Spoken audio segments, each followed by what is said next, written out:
잘 나오셨습니다. 우리 함께 인사하겠습니다. 잘 나오셨습니다. 성도님 얼굴만 봐도 행복합니다. 사랑하고 축복합니다. 네, 감사합니다. 우리는 지난 10주 동안 복 있는 사람이라는 주제로 10번의 말씀을 들었습니다. 제가 이렇게 말씀을 나눈 이유가 있습니다. 저와 여러분이 복 있는 삶을 살기를 원해서입니다. 요즘 우리나라가 경제적으로나 여러모로나 어렵다고 하죠. 그러나 어려움 가운데에서도 복을 받고 그 복을 누리는 사람들은 분명히 있습니다. 저와 여러분이 어려움 가운데서도 복을 누리시는 은혜와 축복이 있기를 주님의 이름으로 축원합니다. 20년 전 IMF 때를 기억하실 것입니다. 우리나라가 부도 직전까지 갔죠.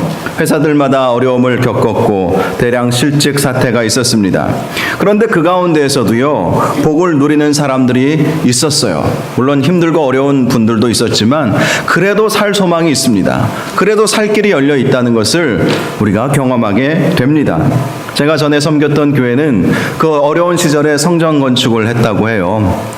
제가 부임해 갔을 때는 이미 멋진 성전이 건축되어 있었던 때였습니다.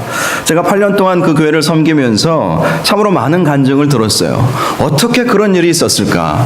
IMF 때에 성전 부지를 사고 그리고 건축까지, 그리고 저는 모르겠지만 얘기를 들어보니까 건축하고도 예산이 남았다는 거예요. 어떻게 그런 일이 있을 수 있었을까? 하나님께서 어려움 가운데에서도 이 솟아날 구멍이 있다고 그러죠. 어려움 가운데서도 복 주시는 사람들이 있었기 때문인 것입니다. 저는 저와 여러분이 지금 이렇게 어렵고 힘든 가운데 하나님이 복을 주셔서, 할렐루야, 하나님이 복을 주셔서 이 어려움을 이겨나갈 수 있는 은혜가 있기를 바랍니다. 여러분, 복이라고 하는 것은 상황에 결코 좌우되지 않습니다. 하나님은 어떠한 위기보다도 크신 하나님이심을 믿으시기 바랍니다. 그래서 지난 10주 동안 10번의 말씀을 유튜브나 우리 교회 홈페이지에 올려져 있으니까 한 번 더 들어보세요. 하나님께서 복을 주시는 사람은 어떤 사람인가? 누가 복받을 만한 사람인가? 복이 없다고 탓하지만 마시고 말씀을 듣고 말씀대로 순종해 보시기 바랍니다. 그리고 나서 복 없다고 탓해도 늦지 않아요. 그런데 많은 경우에 복받을 만한 삶을 살지 않았음에도 불구하고 복 하는 거예요. 여러분, 우리가 복을 받으려면 복받을 만한 사람이 되어야 함을 기억하시기 바랍니다. 그래서 지난 10번의 말씀을 꼭 한 번 더 잘 들어보시기를 바랍니다. 오늘부터 다시 마태복음 강해 설교를 시작하려고 합니다. 지난주에 제가 드린 말씀 중에 완벽한 교회는 없다라는 말씀을 기억하실 것입니다. 오늘 말씀의 주제도 그렇습니다. 완벽한 부부가 없어요. 완벽한 부부는 세상에 존재하지 않습니다. 왜냐하면 우리는 창세기 3장 이후 타락된 시대를 살아가고 있기 때문입니다. 타락하기 전에 우리 인간은 가장 선하고 가장 도덕적으로 창조되었습니다. 지난주 수요일날 바이블 칼리지 시간에 말씀드렸듯이 우리는 가장 선하고 가장 도덕적으로 가장 정직하게 창조되었어요. 그런데 3장의 뱀이 하와를 유혹하고 죄를 짓게 만들죠. 그리고 아담도 그 선악과를 따먹음으로 말미암아 죄를 짓고 말았습니다. 그래서 우리 인간 사회에는 죄가 들어오게 되었던 거예요. 죄인이 된 것입니다.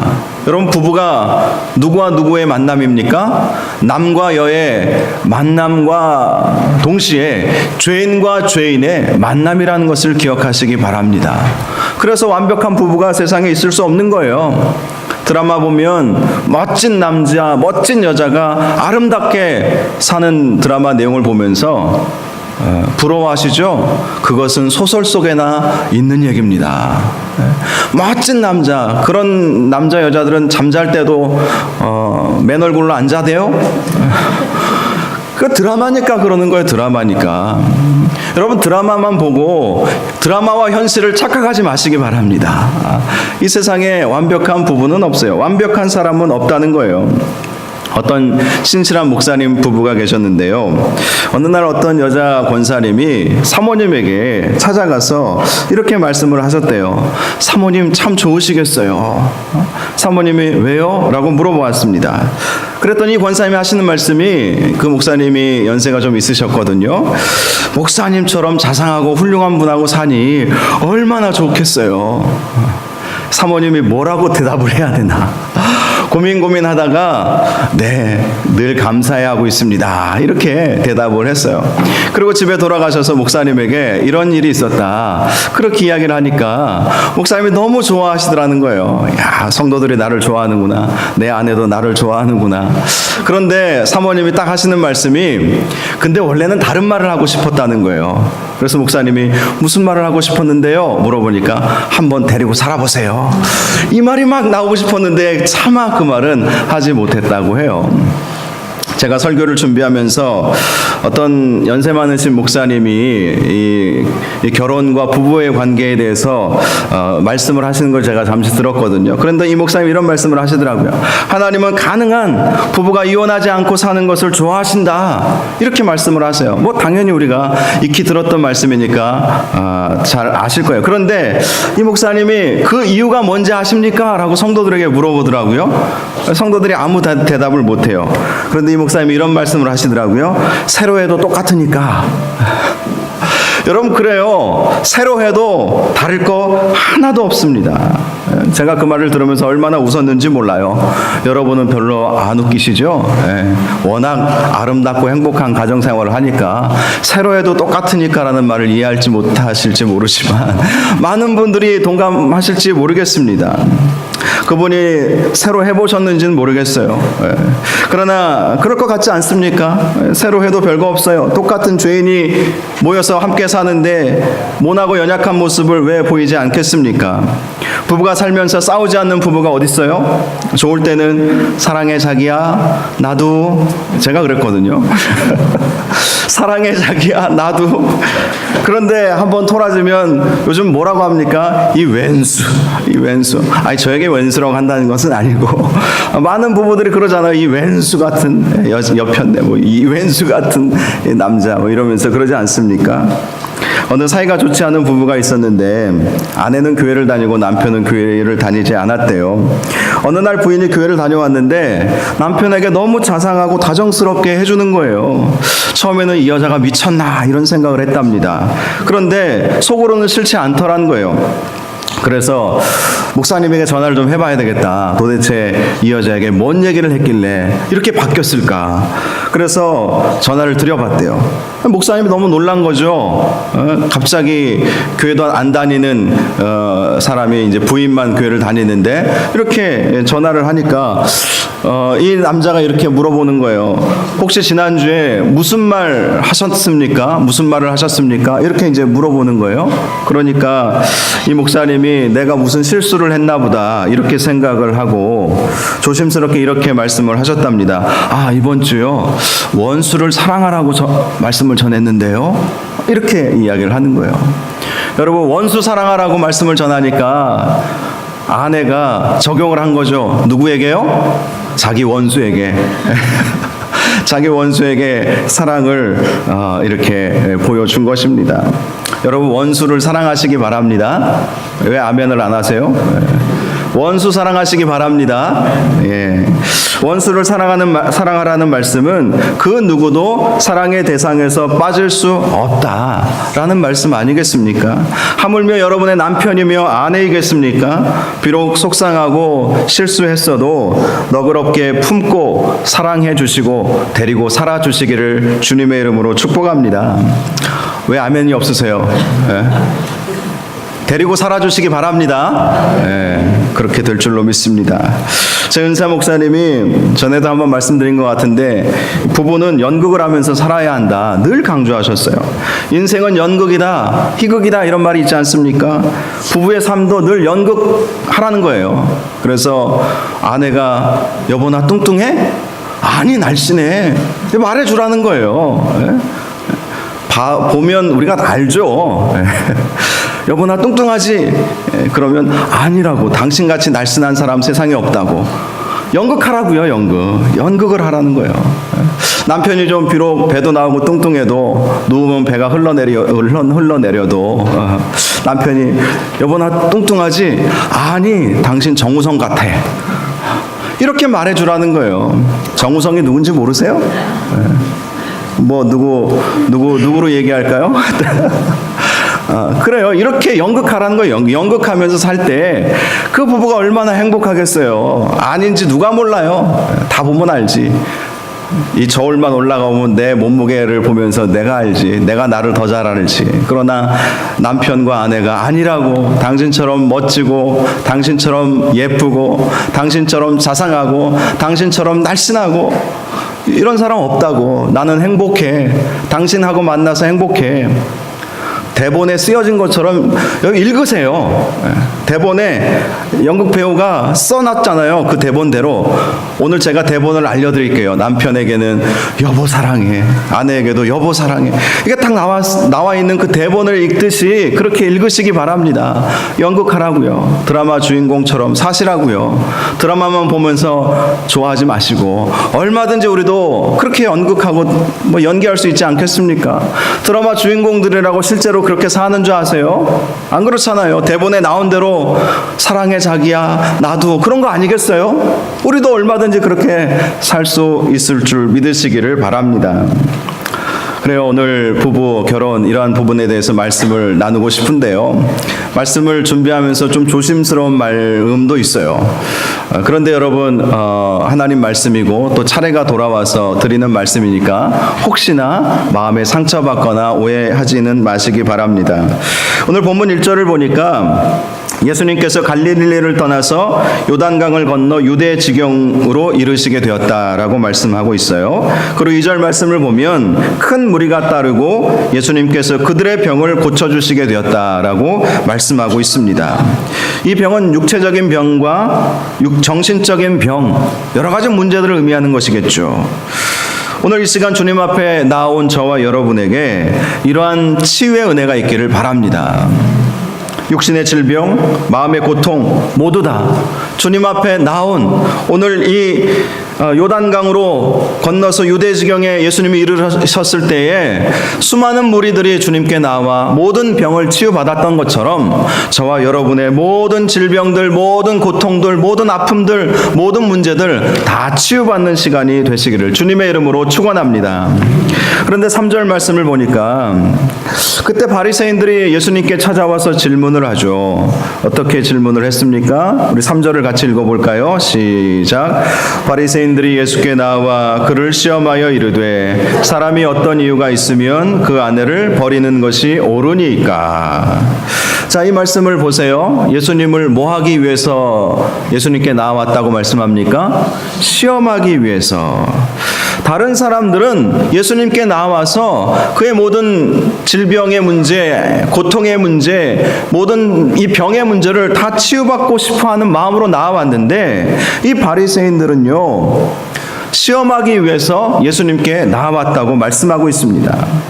여러분은 어떤 마음으로 오늘 이 시간 이 자리에 나오셨습니까? 은혜를 사모하는 마음을 가지시기를 바랍니다. 은혜를 사모하는 마음으로 나오세요. 우리는 은혜 없이는 결코 살아갈 수가 없음을 기억하시기 바랍니다. 말씀 듣기를 원하는 마음으로 여러분 그 마음으로 여러분 주님 앞에 나오신 줄 믿습니다. 그래요. 어떤 말씀을 하든지 용납하겠습니다. 받아들이겠습니다. 그런 마음으로 말씀을 이 시간 받으시기를 바랍니다. 그럴 때 치유가 있고 회복이 있어요. 믿으시기 바랍니다. 어떤 마음으로 주님 앞에 나오느냐가 중요한 거예요. 그런데 이 바리새인들은 예수님을 시험하기 위해서 지금 나와서 지금 시험하는 질문을 하고 있다는 것입니다. 어떤 질문이었습니까? 사람이 어떤 이유가 있으면 그 아내를 버리는 것이 옳으니까. 이런 질문을 하고 있습니다. 이 질문이 왜 시험인가? 이 질문은 어떤 답을 하느냐에 따라서 다 올무에 걸려들게 되어 있었기 때문입니다. 아내를 버리는 일에 동의를 하지 않으면요 당시 헤롯 왕과 대적하는 것으로 비춰질 수 있었어요. 헤롯 왕은 동생의 아내인 헤로디아와 결혼을 하지 않았습니까? 자기 본부인을 버리고 그렇게 결혼을 했어요. 불륜이죠. 이건 도덕적으로 윤리적으로 있을 수 없는 일이죠. 그런데 그 사실에 대해서 세례 요한이 잘못했음을 지적하지 않습니까? 그래서 결국 세례 요한은 참수형을 당하고 말았습니다. 헤롯 왕에게. 그러니 예수님이 아내 버리면 안 된다라고 단호하게 말씀하시면 바리새인들이 헤롯 왕에게 고발할 참이었습니다. 그리고 또 하나, 아내를 버리는 일에 동의해주면 당신 그렇게 사랑하더니 어떻게 아내를 버릴 수 있느냐, 이렇게 따질 참이었던 것입니다. 요한복음 8장에 보면 예수님은 가늠하다가 잡혀온 여인을 사람들이 돌로 치려고 하자 이렇게 말씀하지 않으셨습니까? 너희 중에 죄 없는 자가 먼저 돌로 치라. 가늠하다가 붙잡히면 돌로 쳐 죽임을 당했어야 합니다. 그런데 예수님은 죄 없는 자가 먼저 돌로 치라. 그리고 예수님도 죄가 없으셔서가 아니에요. 그 여인을 불쌍히 여기는 마음으로 다시는 이런 죄를 저지르지 말라 하면서 용서하시고 놓아주신 것을 알 수가 있습니다. 그렇게 사랑하던 분이 어떻게 어떤 이유든지 여인을 남자가 싫다고 버릴 수 있느냐, 이 일에 어떻게 동조할 수 있느냐라고 따질 참이었던 것입니다. 그런데 예수님 참 지혜롭죠. 바리새인들이 그렇게 시험하러 온 것을 다 아시고 창세기 24장에 나와 있는 결혼 제도에 대해서 말씀해 주신 거예요. 타락하기 이전에, 그렇죠, 이 이혼법은요 타락 이후에 나온 법이에요. 모세의 법은 타락 이후에. 타락하기 이전에 하나님께서 어떤 법을 만들어 주셨느냐라는 것이죠. 결혼에 대한 법을 만들어 주셨다는 거예요. 바리새인들은 이혼에 대해서 물어보았지만 예수님은 이혼보다 결혼, 하나님께서 태초에 타락하기 전 인간에게 만들어주신 그 결혼이 무엇인지 한번 너희들이 생각해 보아야 된다라고 말씀을 하신 것입니다. 4절에서 6절 말씀, 우리 같이, 말씀이 길지만 쭉 한번 읽어보겠습니다. 4절에서 6절 말씀입니다. 시작. 예수께서 대답하여 이르시되 사람이 지으신 이가 본래 그들을 남자와 여자로 지으시고 말씀하시기를 그러므로 사람이 그 부모를 떠나서 아내에게 합하여 그 둘이 한 몸 될지니라 하신 것을 읽지 못하였느냐. 그런즉 이제 둘이 아니요 한 몸이니 그러므로 하나님이 짝지어 주신 것을 사람이 나누지 못할지니라 하시니. 자, 예수님이 하신 말씀은 하나님께서 이 인간이 타락하기 전에 결혼 제도를 만들어 주셨는데 남자와 여자를 만드시고 사람이 그 부모를 떠나서 둘이 한 몸이 되라 말씀하지 않으셨느냐라고 물어보시는 거예요. 그리고 부부는 둘이 아니라는 것입니다. 한 몸이므로 하나님이 짝지어 주신 것을 사람이 결코 나눌 수 없다. 하나님이 짝지어 주신 것인데 사람이 어떤 이유를 들어서 이 여자가, 특별히 이 시대는 가부장적인 시대였기 때문에 여자가 이혼을 요구할 권리가 없었어요. 오늘날 시대와는 좀 다르죠. 남자가 여인이 싫다고 어떻게 그 여인을 내버릴 수가 있겠느냐라고 말씀하시는 거예요. 하나님이 짝지어 주신 것을 사람은 결코 나눌 수 없다. 여러분, 당시 유대인들이요 하나님의 백성이라고 하는 선민 사상을 가진 사람들이 이러한 세계관을 가지고 있다는 것에 놀랍지 않습니까? 사실 이 이혼 제도는요 이방인의 전통 가운데서 온 거예요. 본래는 그렇지 않아요. 오늘 말씀도 본래는 그렇지 아니하니라고 말씀하지 않습니까? 본래는 하나님은 이혼 제도를 만드신 일이 없어요. 사람들이 오늘 그 다음 말씀에 보면 마음이 완악하기 때문에 만들어 주신 것이지. 자, 하나님께서는 분명히 한 몸이니 하나님이 짝지어 주신 것을 사람이 나눌 수 없다, 이렇게 말씀을 해 주신 것입니다. 그러자 바리새인들이 말하죠. 7절 말씀을 보니까 여짜오되 그러면 어찌하여 모세는 이혼 증서를 주어서 버리라 명하였나이까. 이 말씀은 신명기 24장 1절에 나와 있는 말씀입니다. 신명기 14장 1절에 보면 이렇게 기록되어 있는데요. 사람이 아내를 맞이하여 데려온 후에 그에게 수치되는 일이 있음을 발견하고 그를 기뻐하지 아니하면 이혼 증서를 써서 그의 손에 주고 그를 자기 집에서 내보낼 것이요. 자, 모세가 우리에게 주신 율법의 말씀, 하나님께서 주신 율법의 말씀에 보면 수치되는 일이 있음을 발견하고 기뻐하지 아니하면 이혼 증서를 써서 줄 수 있도록 하지 않았습니까? 그런데 왜 당신은 하나님이 짝지어준 것을 사람이 나누지 못할 것이다. 한마디로 예수님은 이혼에 대해서 부정적인 말씀을 하신 것이죠. 따지고 물은 거예요. 모세 율법에 분명히 이 이혼 증서를 써서 주라고 되어 있는데 왜 당신은 그런 말씀을 하시는 것입니까?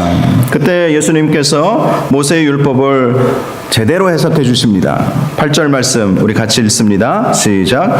예수께서 이르시되 모세가 너희 마음의 완악함 때문에 아내 버림을 허락하였거니와 본래는 그렇지 아니하니라. 본래는, 이 본래라고 하는 이 말씀은 창세기 3장 이전이죠. 태초에 하나님께서 우리 사람을 만드시고 남자와 여자를 결혼시키시고 그리고 한 몸이 되게 하셨을 때에는 본래는 서로 헤어지지 못하게 만드셨다는 거예요. 한 몸이 어떻게 헤어집니까? 한 몸인데 갈라지면 둘 다 죽는 거예요.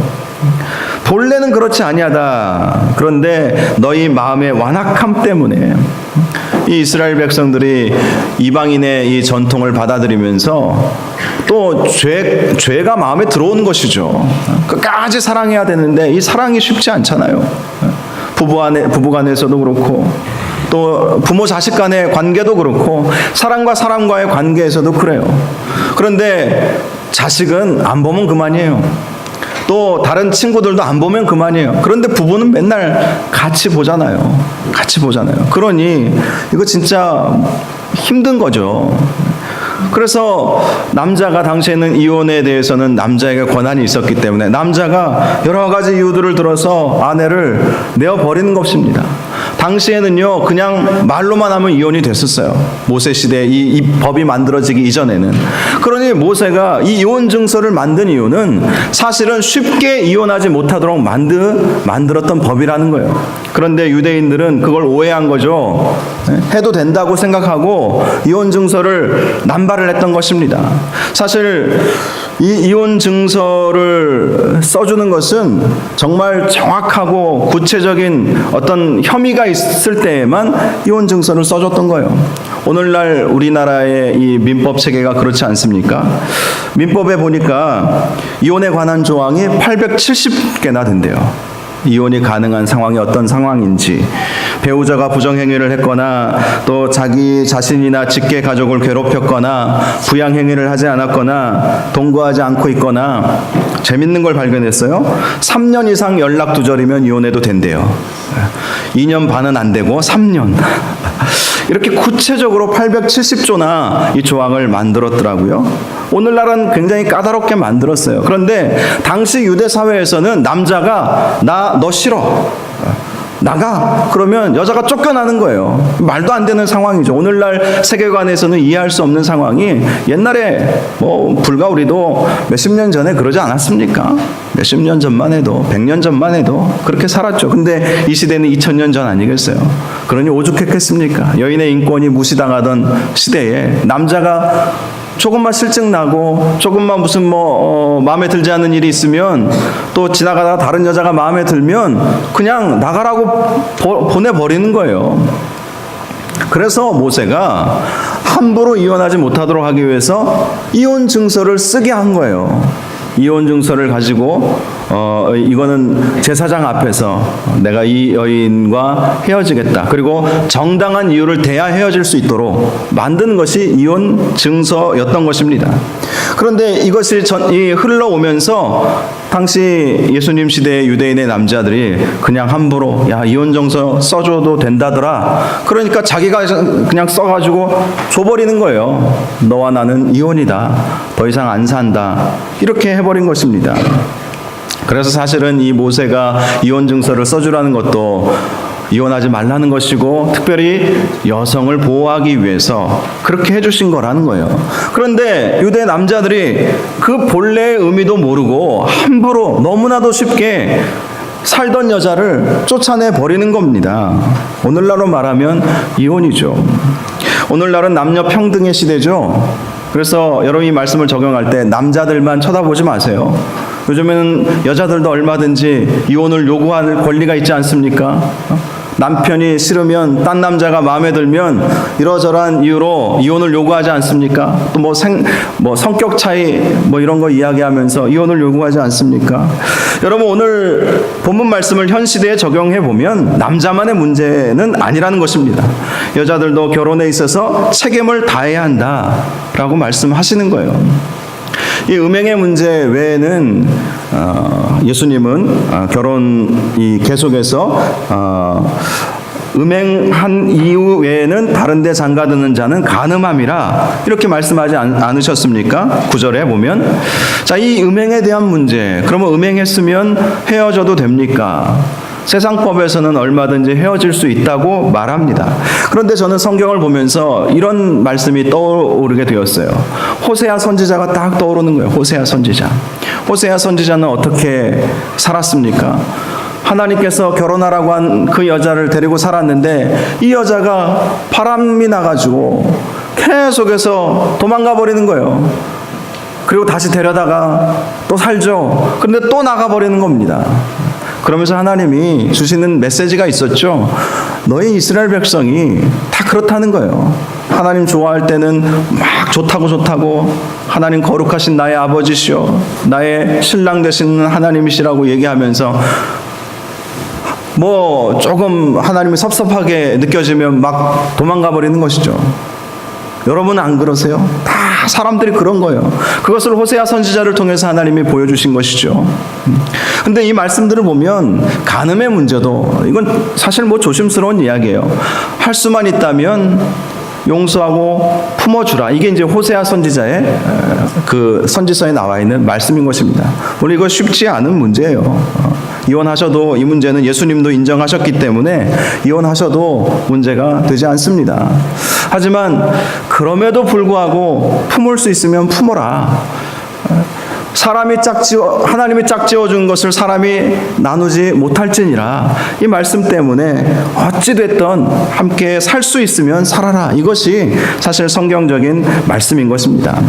그렇다고 제가 뭐 간음했는데 부정행위를 저질렀는데 목사님은 살라고 했다더라 이러면서 우리는 살아야지 뭐 막 이러면서 요구하지는 마십시오. 이건 뭐 이혼 사유는 분명해요. 우리나라 법에서도 그렇고 성경에서도 분명히 말씀을 하고 있습니다. 자, 그런데 이렇게 이혼에 대해서 예수님이 말씀을 하시니까 제자들이 반응이 어떤 반응이었는지 아십니까? 10절 말씀을 보니까 이렇게 제자들이 반응을 해요. 제자들이 이르되 만일 사람이 아내에게 이같이 할진대 장가 들지 않는 것이 좋겠나이다. 자, 결혼에 대한 이야기를 다시 한번 좀 나누도록 하겠습니다. 이 말씀을 보면 당시 죄로 물든 시대상을 잘 볼 수가 있죠. 제자들은 그렇게 이혼하기가 어렵다면 차라리 결혼 안 하겠습니다. 결혼하지 않겠다는 거예요. 제자들이 누굽니까? 예수님 따라다니는, 예수님 믿는 사람들 아니겠어요? 그런데 예수 믿는 사람들이 당시 사회적인 약자였던 여성을 배려하지 못하고 자기 마음대로 못할 바에는, 여자를 버리지 못할 바에는 우리는 결혼 안 하겠습니다. 다들 그렇게 이야기를 하는 거예요. 오늘 아침에 인터넷 뉴스를 보니까 결혼을 해야 한다보다 하지 않아도 된다는 비율이 더 많아지고 있다. 실제로 퍼센테이지가 더 높다는 결과를 제가 봤어요. 그러면서 그 기사에 이런 이야기가 나왔더라고요. 어떤 프랑스 학자가 2030년에는 프랑스 얘기를 하는 거겠죠. 거기는 워낙 자유로우니까 2030년이면 얼마 남지 않았죠. 11년밖에 안 남았죠. 2030년에는 90% 이상이 결혼하지 않고 동거만 할 것이다. 이렇게 예언을 했다고 합니다. 결혼과 동거는 다른 거죠. 근데 사람들이 왜 동거를 하고 결혼을 안 하려고 하는 것일까요? 그것은 법적 책임을 지고 싶지 않은 죄성 때문에 그런 것입니다. 그러니 더 편한 것을 선택하게 되는 것이죠. 제자들도 그래요. 결혼에 대해서 결혼하면 한 여인에게만 속박당해야 된다고 생각하는 것이죠. 다른 여자가 마음에 들어도 지금 있는 여자를 버릴 수가 없는 거예요. 버리지 말라고 간음하는 것이다. 그것은 음행한 연고 외에는 아내를 버리면 간음한 것이다. 간음죄는 어떻게 처리하게 되어 있습니까? 돌로 쳐 죽이게 되어 있어요. 죽음이라는 것이죠. 그러니 제자들 입장에서는 이거 쉬운 길로 가야 되겠다. 결혼 안 하는 게 낫겠다. 이건 사실 말도 안 되는 것이죠. 그 마음 깊은 곳에 결혼을 어쩔 수 없이 못한다는 것이 아니에요. 성적 타락입니다. 마음껏 즐기고 싶다는 거예요.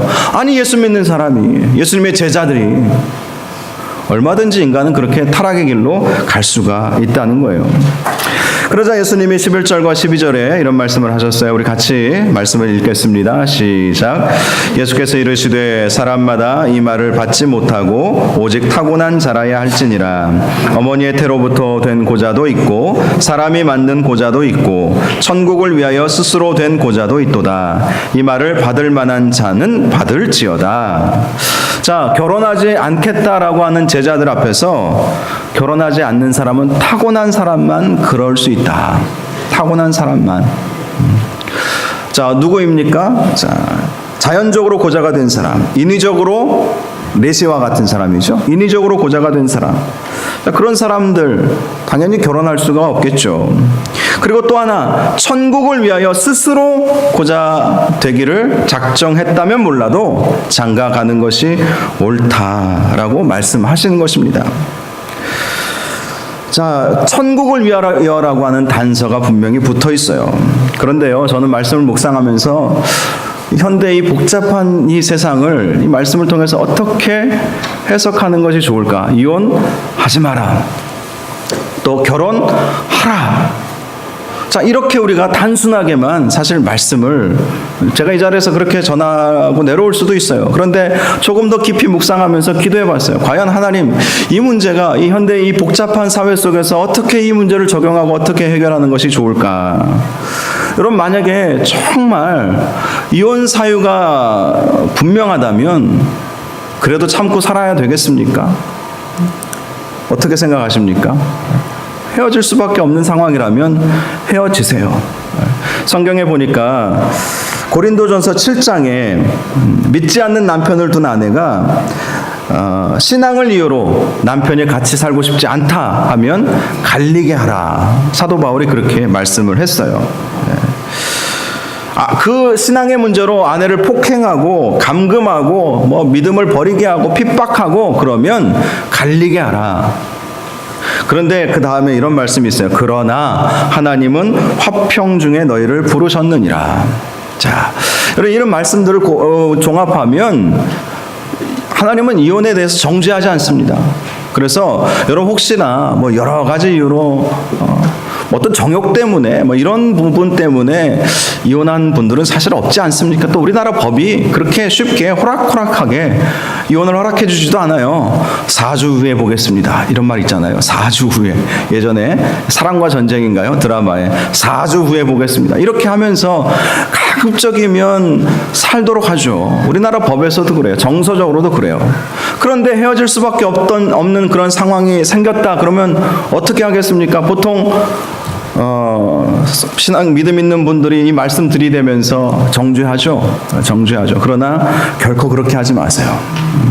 여러분, 어쩔 수 없는 상황 가운데 이혼을 하게 되어서 교회 안에 나와 앉아게, 혹시 저는 뭐 잘 모르니까. 여러분, 그런 분들이 있어도 정죄하지 마세요. 오히려 격려하고 위로해 주시기 바랍니다. 이게 진짜 그리스도인의 모습이에요. 아니, 이미 이혼을 했는데 어떡하겠어요? 그리고 정말 견딜 수 없는 상황 속에서 헤어질 수밖에 없는 상황이 되었는데 어떡하겠습니까? 여러분, 그럴 때에는 그 얼마나 아프겠어요. 그 아픔을 이해하고 인정해주고 격려해주는 것이 성경적인 원리라는 것을 기억하세요. 그러나 그렇다고 해서 함부로 그렇게 이혼하지는 마세요.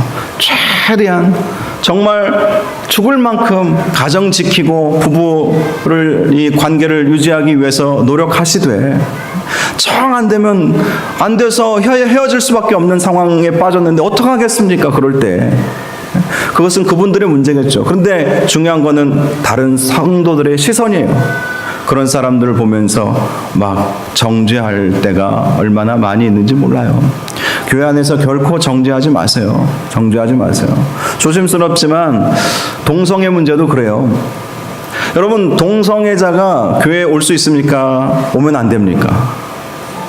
와서 은혜 받고 회개하고 돌이킬 수 있는 기회를 우리가 막으면 안 되는 거죠. 물론 교인이 동성애를 하면 안 되죠. 그건 당연한 거죠. 그러나 동성애자가 교회에 올 수 있습니까? 오면 안 됩니까? 라고 물어보면 올 수 있는 거죠. 그렇지 않겠어요? 여러분, 이혼을 어쩔 수 없이 했던 사람이 교회 오면 됩니까? 안 됩니까? 와야죠. 와서 은혜 받고 또 좋은 사람 만나면 재혼도 하실 수 있는 거예요. 그렇게 하시면 되는 거예요. 큰 문제 되는 게 아니에요. 이 본문을 보면서 정죄하지 마세요. 정죄하지 마세요. 주님도 간음하다가 붙잡힌 여인을 정죄하지 않으셨어요. 정죄하지 마세요. 결코 정죄하지 마세요. 결혼의 문제도 마찬가지예요. 자, 결혼을 하는 것이 좋다. 천국을 위하여 인위적으로나 자연적으로나 고자가 되지 않고 천국을 위하여 고자가 된 자는 타고난 자는 받을지어다 이렇게 말씀을 하셔서 가급적 결혼하라고 말씀을 하셨는데 이런 생각을 해봅니다. 아무나와는 결혼 못하는 거 아니겠어요? 그렇지 않습니까? 특별히 우리 자매님들 가운데 믿음이 있는 형제를 만나고 싶은데 못 만나서 나이가 이렇게 막 많이 들어가요. 여러분 어떻게 하겠어요? 그렇다고 아무나와 할 수 있겠습니까? 형제들도 마찬가지죠. 아무나와 결혼할 수는 없는 거예요. 그런데 분명한 단서가 있어요. 천국을 위하여, 하나님 나라를 위해서. 돈 많은 남자 찾다가 지금까지 결혼 못한, 이건 이유가 사실은 좀 미안하지만 안 되는 거죠. 정말 하나님 나라를 위해서, 천국을 위하여 내가 결혼하지 않을 수도 있고 결혼을 늦게 할 수도 있는 거예요. 근데 중요한 거는 결혼하지 못했다고 눈치 주지 마세요. 이것도 문제입니다. 사실은 이것도 문제예요. 아무나와는 사실 결혼할 수 없는 문제예요. 우리 현실에 그래요. 현실이 그래요. 결국 무엇을 하든지 우리가 하나님의 영광을 위해서 살아야 한다는 것을 기억하시기 바랍니다. 오늘 말씀이 좀 모호할 수 있습니다. 그러면 목사님 이혼을 해도 돼요? 안 해도 돼요? 그러면 결혼을 꼭 안 해도 됩니까? 결혼을 꼭 해야 됩니까? 목사님 한 가지만 알려주세요. 저도 몰라요. 여러분 주님의 은혜대로 사시기 바라고요. 분명한 것은 최선을 다해서 데리고 살라는 거예요. 남편, 아내. 그렇죠? 웬만하면 최선을 다해서. 심지어 음행의 문제라도 정말 품을 수 있으면 품어라. 이게 성경적인 가르침이고요. 결혼의 문제는 그래요. 아무나와는 사실 할 수 없는, 이 천국의 문제가 사실 그거거든요. 아무나와는 못하지만 그러나 할 수 있는 대로 결혼은 하시면 좋습니다. 해도 후회하고 안 해도 후회한다면 하는 게 낫다, 이런 말이 있지 않습니까? 그리고 살아보신 분들은 알아요. 첫눈에 반한 사람을 만나도 살다 보면 콩깍지가 벗겨져요. 그러니까 우리가 천사하고 사는 거 아니잖아요. 우리는 창세기 3장 이후의 삶을 살고 있어요. 죄인입니다. 죄인이에요. 그런데 천사와 같은 사람을 어떻게 만날 수 있겠습니까? 만날 수 없어요. 그래서 가급적 마음을 열고 우리가 또 좋은 사람을 만나서 결혼하시는 은혜가 있기를 바랍니다. 중요한 것은요, 무엇을 하든지 하나님의 영광을 위해서 하시기 바랍니다. 주님의 기쁨 되기 위해서 결혼을 하셔도, 결혼 생활 속에서도 이혼을 꼭 해야 된다면 이게 하나님의 영광인가, 영광을 가리우는 것인가, 한 번 더 생각해 보아도 늦지 않습니다. 결혼을 하는 문제도 하나님의 영광이 되는 사람을 만나세요.